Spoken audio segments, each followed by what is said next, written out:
In electric power systems, frequency serves as an indicator of the balance between available energy generation and energy demanded consumption.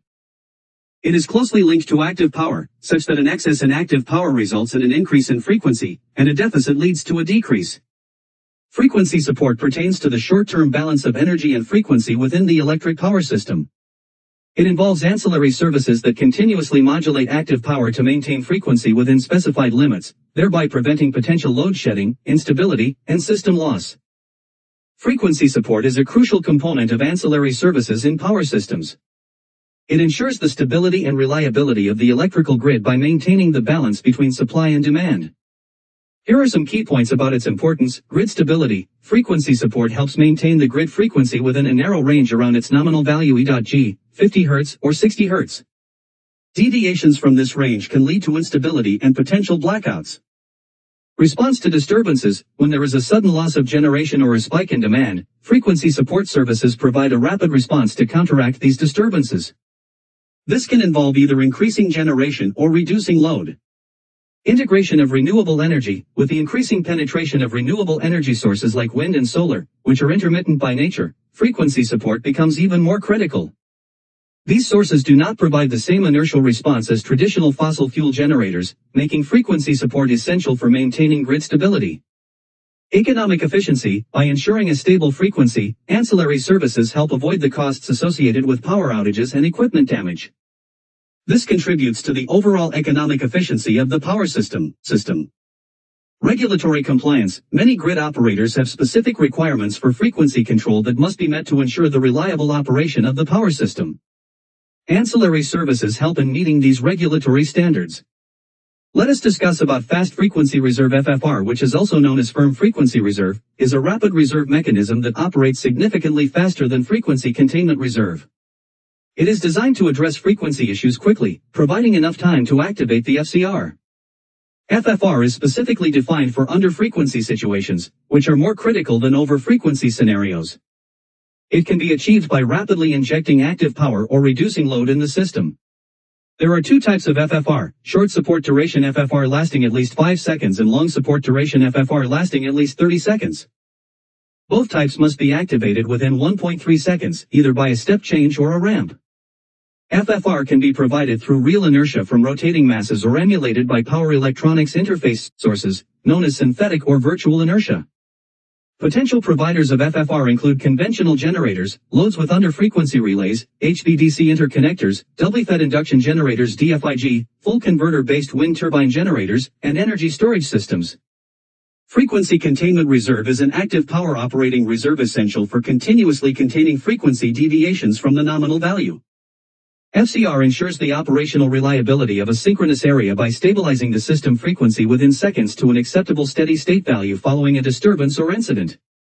However, it does not restore the system frequency to its set point. FCR is automatically and locally activated. It typically responds instantly and must be maintained for up to 15 minutes before being released, with a full activation time of up to 30 seconds. FCR can be provided by energy storage systems, generators, or demand response. The term FCR is commonly used by many transmission system operators (TSOs). In the Union for the Coordination of Transmission of Electricity (UCTE), it is referred to as Primary Control Reserve, while the North American Electric Reliability Corporation (NERC) calls it Frequency Responsive Reserve. Take an example of Frequency Containment Reserve for normal operation FCRN, which is a specific ancillary service for the Nordic Electric Power System Finland, Norway, Sweden, and Denmark with the purpose of balancing the system within the normal frequency band 49.90 smaller than 50.10 Hz. Since this is within the range of normal operation for the Nordic synchronous area, no sudden changes in production take place and the activation time is rather slow, normally regulated upwards-downwards within 2 to 3 minutes.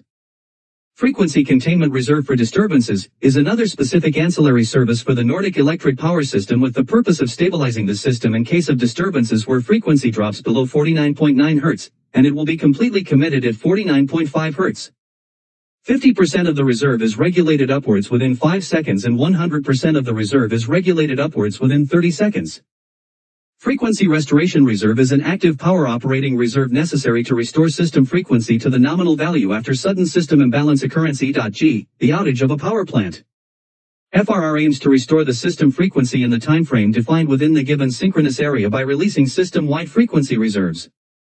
For large interconnected systems, where a decentralized frequency restoration control is implemented, FRR also aims to restore the balance between generation and load for each TSO, restoring power exchanges between TSOs to their set point. FRR is typically activated centrally and must have an activation time between 30 seconds up to 15 minutes depending on the specific requirements of the synchronous area. It can be provided by generators, demand response or energy storage systems. FRR replace FCR if the frequency deviation lasts longer than 30 seconds. Automatic Frequency Restoration Reserve AFRR is an automatic complement in the FRR process. The AFRR reserve differs from FCR in that the reserve is remotely controlled by a centralized controller while FCR is locally controlled. An advantage of AFRR over FCR is that it can be based on a merit order and can take congestions in the electric power system into account. Take an example of AFRR, which is the terminology used by ENTSOE. The term used by UCTE is Secondary Control Reserve. The term used by NERC is Spinning Reserve. Manual Frequency Restoration Reserve MFRR is used for power balancing and to handle congestions in normal and disturbance situations. MFRR is the main balancing resource which when manually activated replaces both remaining FCR and AFRR activations and brings frequency back to the frequency target. The required activation time is typically 15 minutes. MFRR is the terminology used by ENTSOE. The term used by UCTE is Tertiary Control Reserve. The term used by NERC is Spinning Reserve.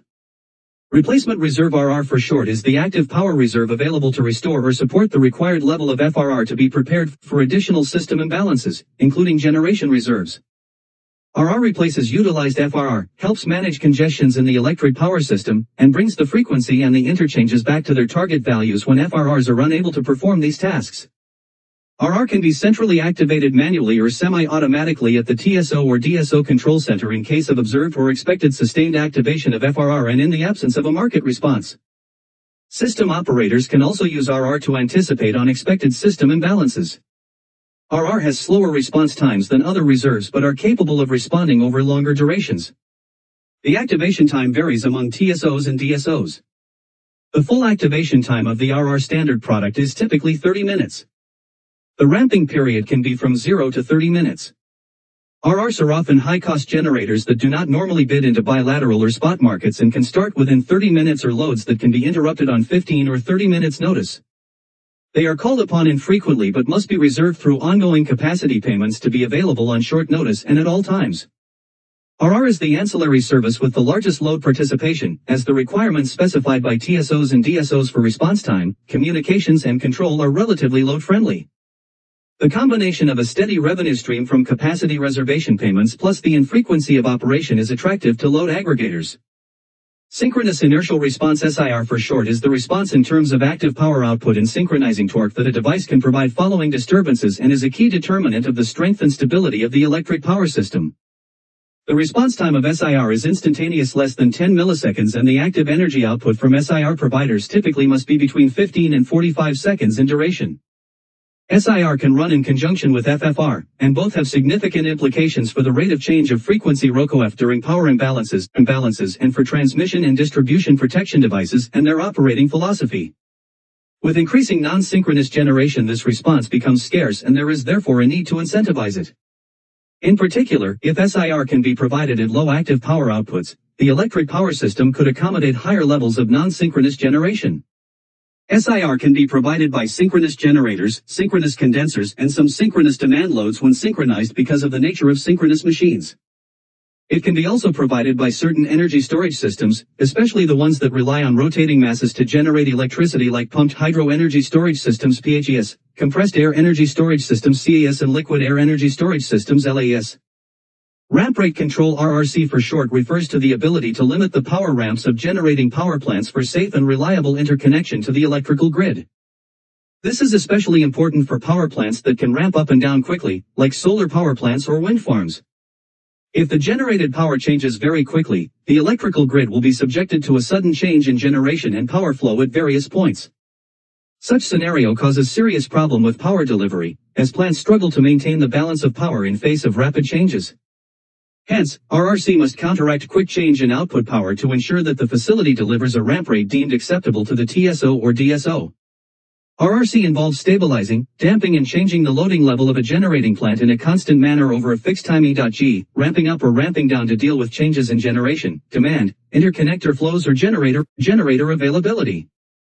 If the generating plant does not have the capability to control ramp rates, energy storage systems can be used for ramp rate control and programmed energy supply by means of configurable energizing ramps, constant energy periods and configurable de-energizing ramps.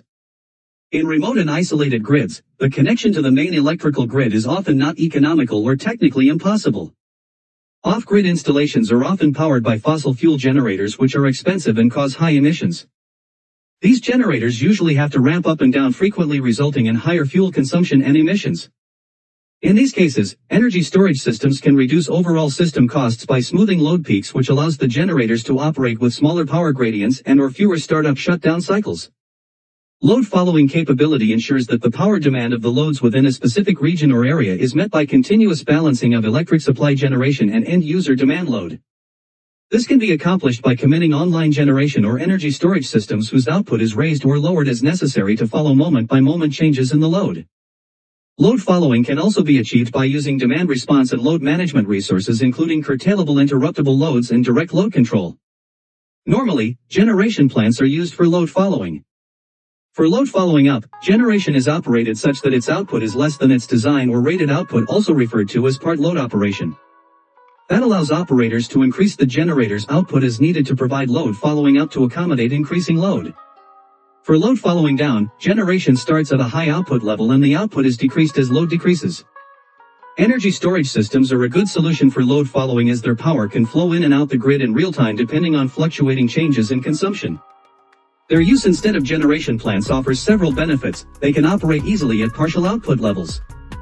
They can respond almost in real time, within milliseconds, to follow accurately the dynamic ups and downs of load variation. They can be used effectively for both load following up as load increases and load following down as load decreases, either by charging or discharging. Can be combined with generation plants to provide immediate response while the plant is coming online.